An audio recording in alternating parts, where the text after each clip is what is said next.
they invited Pele Broberg, he's Greenland's leader of the opposition, on to the show to discuss Trump and Trump's not threats, but feels like promises to have some serious discussions about possibly obtaining Greenland. And so I don't think they did the research down at CBC before they invited old Pele on the show. So anyways, let's listen to this. States. He is not, and neither is his wife. So let's dial down the rhetoric. And one of the important things you have to remember is that everybody seems so keen on talking about the annexation from the US as a threat, completely ignoring that we have been annexed by Denmark. And that's why we're trying to get independence as well. So I don't see how the world society is trying to uphold the international rule-based world when they at the same time disregard how Denmark annexed Greenland in the first place. So no, from my point of view, I'm looking for possibilities and options. I'm not looking to make an enemy out of the United States, because that's neither to the benefit of NATO, European Union, or the US. So right now, instead of using Greenland as a punching bag between the US and everybody that seem to not like the US, I think people should back off Greenland and say, well, let the Greenlanders talk to the US and let them figure out what they want, instead of saying, why aren't you afraid of the US? That man could have been an Albertan right there. But yeah, I don't think they did the proper research before they invited the leader of Greenland's official opposition onto the show to point out the history of how Greenland became part of Denmark. And I like how he said, we're looking at possibilities. We don't want to be a punching bag. Let Greenlanders decide. Sorry, CBC, that didn't go the way you thought it would. Yeah, what was his name again? Because quite frankly, he will have been blacklisted from the CBC forever. Pele Broberg. Yeah, goodbye, Pele. Thanks. It was nice knowing you. It was nice knowing you. Forget about ever being on the CBC or any major network in Canada ever again. Oh my God, somebody talking reasonably and rationally about Donald Trump? What kind of foolishness is this? Right. Well, speaking reasonably and respectfully about the people of Greenland, who are more than capable of deciding whether what is happening with Denmark right now is working for them. And this has been my argument on Saskatchewan separation and Alberta separation from the very beginning. The people are smart enough to decide for themselves what is going to work best for them, and that should be the only appropriate response from politicians. So good for Pele. Good for Pele. Yeah. Go ahead. Yeah, they're afraid that the Americans might annex the island just like the Danish did. Yeah, they're worried. Yeah, they're worried about doing the same thing the Danish did.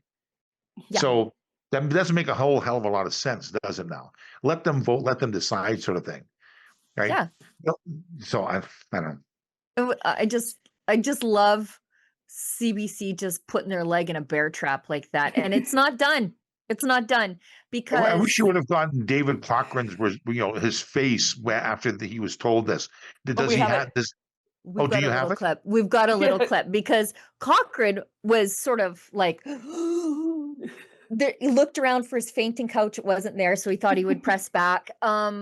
He tries to sort of goad Broberg, and Broberg then mocked the Danish government, right? David Cochran's face. So maybe let's watch some of that.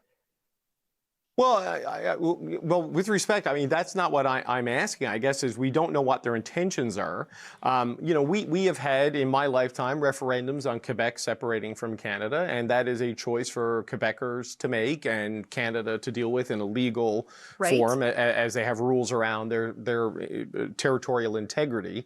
And I think that is certainly the position of most other countries, that what happens with Greenland is up to the people of Greenland, the people of Denmark, to decide on their own through whatever mechanism exists in your laws. But they are talking about, in their national security strategy, of a dominance of the hemisphere, and saying, the president on Air Force One, that they're going to have more to say about Greenland in like 20 days, and that they would like your territory. So you see no sort of menace in that whatsoever from the President of the United States. No. That's interesting. Yeah, but you have to, again, remember, what you're talking about is two different things. It's not the territory that is important. It's the people. A territory is never granted any powers by international law. It's the people. So again, I'll repeat it once more. Why doesn't everybody just back up for the Greenlandic people to have a dialogue with the U.S. without the press present? Excuse me for saying it that bluntly, but because the press doesn't seem to help at this point. You only seem to make it worse by creating a conflict where there is none, because everybody is speculating. Right now, what I heard from you before was that, well, Stephen Miller says something. Well, Donald Trump, who is the president of the United States, has already said that it's up to the Greenlandic people to decide what we want to do. And what we actually need to do right now is have a dialogue between Greenland and the U.S. without Denmark or anybody else present to figure out what is it they want to do. We're not even there yet, because everybody is talking about annexation and NATO is falling apart and all that, instead of actually saying, well, let the Greenlanders decide what they want to do, and then we'll take it from there. If we come running out from that meeting screaming help, that's a completely different matter. But we're not even there yet. We have seen our government for a year now try the Danish tactic of writing Facebook posts and saying, don't call us this and don't say that. That just doesn't work. That's not a mature way to run a country. So what we're proposing is what we've done since 2019 and saying, well, let's have an adult conversation with the US and say, what is it that makes them nervous? And what can we do to alleviate those concerns? Because you have to remember, the Danish Prime Minister back in 2018 told the US that Greenland was for sale and that Denmark intervened in the airport projects to keep China out. That's the narrative that the Danes used. So right now, of course, everybody in the US thinks we are for sale and that China is knocking on our door and that we might be willing to sell our country to the Chinese. Well, no, that's not the case, but that's a narrative that Danes themselves has created. Right. Look, so we need to have an adult conversation. I sorry to interrupt you, but as we're having this conversation, the White House has issued a statement. They say the issue of the U.S. acquisition of Greenland is not going away. Trump is eager for a deal despite objections from NATO leaders. Trump has made clear that acquiring Greenland is a national security priority. And Trump and his team are discussing a range of options for acquiring Greenland. And this is a direct quote, utilizing the U.S. military is always an option. So this is from the White House. This is an official statement from the White House that using the military, so this is presumably vetted and approved by the president himself. So look, I don't want you going into meetings and running out screaming help, Mr. Broberg. I promise I do not wish that on your future. But when they say utilizing the U.S. military is always an option, how do you view that? Why shouldn't they say that? You have to remember, people are so busy trying to put the U.S. in a specific position to negotiate with or against them. And that way, you can't take them for granted. And that's why I keep telling everybody that we need to have an adult conversation with them. And you have to remember, as he said, he wants to do a deal. We want independence. They want security. Well, is there anything to gain from both of us? Yeah, probably, but we won't find out until we have a conversation with them. And that can't be through the press nor Facebook. No, I appreciate that. And just as a final question. That's good. Yeah, sorry, Pelle Broberg, you won't be back on the CBC.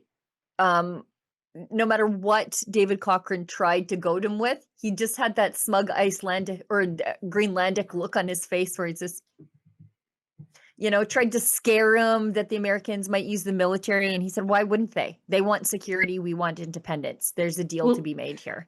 Listen, Mr. Broberg may not be on the CBC, but I guarantee he's going to be on the phone with the Americans real quick because they're going to like what they saw there. I mean, just that he sat there just kind of like with a smirk on his face being like, I see what you're doing here, David Cochrane.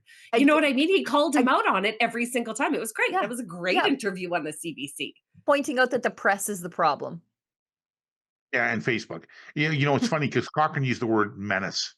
Like it's because he's going to the Americans are going to invade Greenland because of all the Greenland the drugs that are coming from Greenland, the ecstasy and the booger sugar and all that kind of stuff, and it's so that gives them get in there. It's like it's people talking, but Cochrane and his ilk are so afraid of Donald Trump. They have been so um,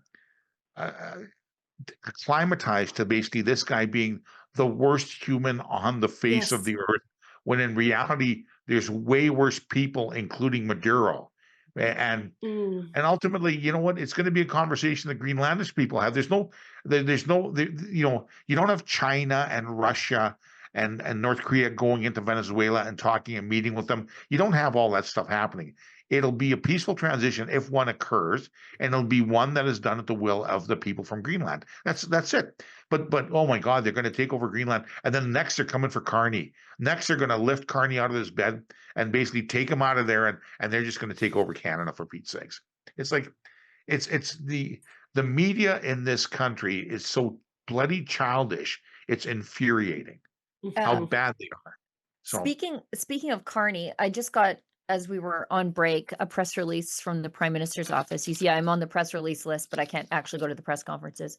Mark Carney is off to attract a new investment in visits to the People's Republic of China and Switzerland. So that's what he's doing right now as the Americans take control of the Western Hemisphere. Oh, God. Right, right. So basically, you're going to be dealing with the Chinese at a time you're trying to get a trade agreement with the U.S. Yeah. Right. So you're dealing with an adversary. You're dealing with people. And by the way, how are you going to get your oil across the tanker ban? I have no idea. But ultimately, you're dealing with the Chinese, and all you're going to do is inflame further the American. See, Carney needs people in Canada to be mad at Trump, because that's the only quote unquote Trump card he has to stay in power. He needs, like, Trump has to speak out against Canada.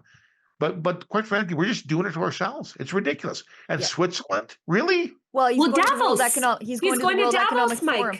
He can't quit them. Right. He just can't quit them. I love their cheese. I love their cheese. Their cheese is so awesome. That's their annual convention in Switzerland. Is in January every single year. Yeah. So of course he's going to go there.